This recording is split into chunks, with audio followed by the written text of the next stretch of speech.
Alright, what's up with everybody? I want to go over this video talking about conventional versus sumo, which one is better, and how should you be deadlifting. In my opinion, the deadlift is the best exercise that there is for gaining strength. Squatting is the best exercise for gaining mass, and sumo and conventional deadlifts are the best exercise for increasing your strength. Now, I'm going to get into the differences between conventional and sumo. Is sumo cheating? Which one's better? And I'll just get right into it. So, if you don't know, conventional deadlift is you're deadlifting with your hands outside of your legs. A sumo deadlift is you deadlifting with your hands inside of your legs. On a conventional deadlift, you're going to increase your lower back and your middle back strength a lot. You're also going to increase your hamstrings a lot. Both sumo and conventional will hit your glutes a lot. In the conventional deadlift, you're going to have more stimulus to your back. So it's going to allow you to bench bigger weights. It's going to allow you to squat bigger weights. And you're going to have a stronger back. Really, everybody should be trying to aim to have a stronger back. The cons of conventional is obviously that the leverage is poor. So if you can see, if I was going to go pick something up, my back is right here on a conventional. And then if I'm going to sumo wide, I could almost get my back to be straight. So because of this reason, with the sumo deadlifts, you have a better leverage. So you should be able to move more weight in a sumo deadlift, assuming you have a correct body type. Now, this isn't true for everybody, but a sumo deadlift, what is true for everybody is that you're going to have a better leverage.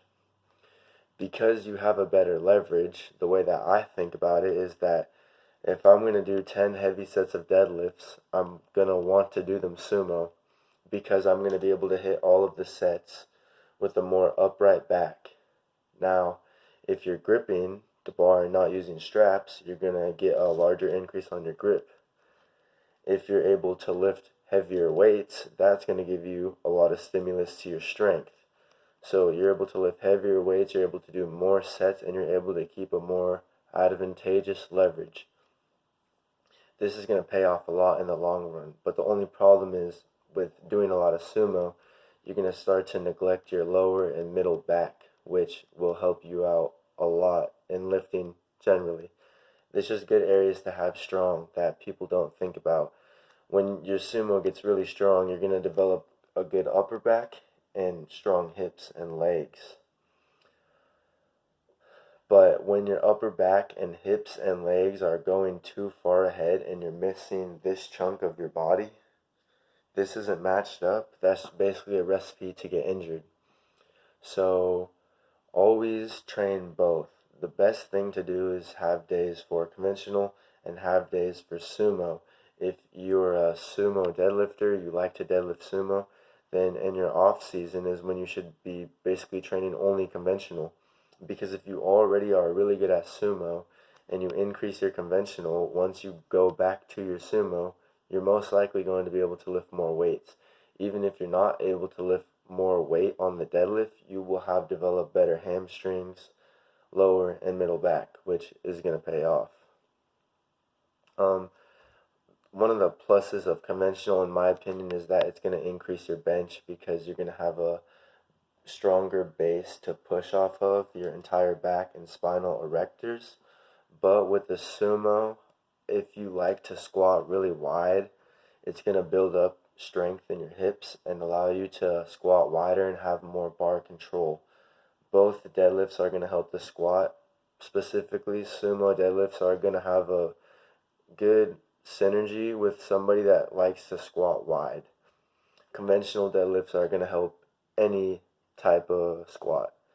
So the whole takeaway from this is to train both styles of deadlifts. Neither of them are cheating. You want to have them both be on point, because if you can't actually conventional heavy weight with good form, then you don't actually know how to use your back, which is one of the biggest keys in lifting. It's fun to move heavy weight, but sometimes you need to step it back and work on fundamentals. So that's my video on which deadlift is better. Hope it helps. Like, comment, and subscribe.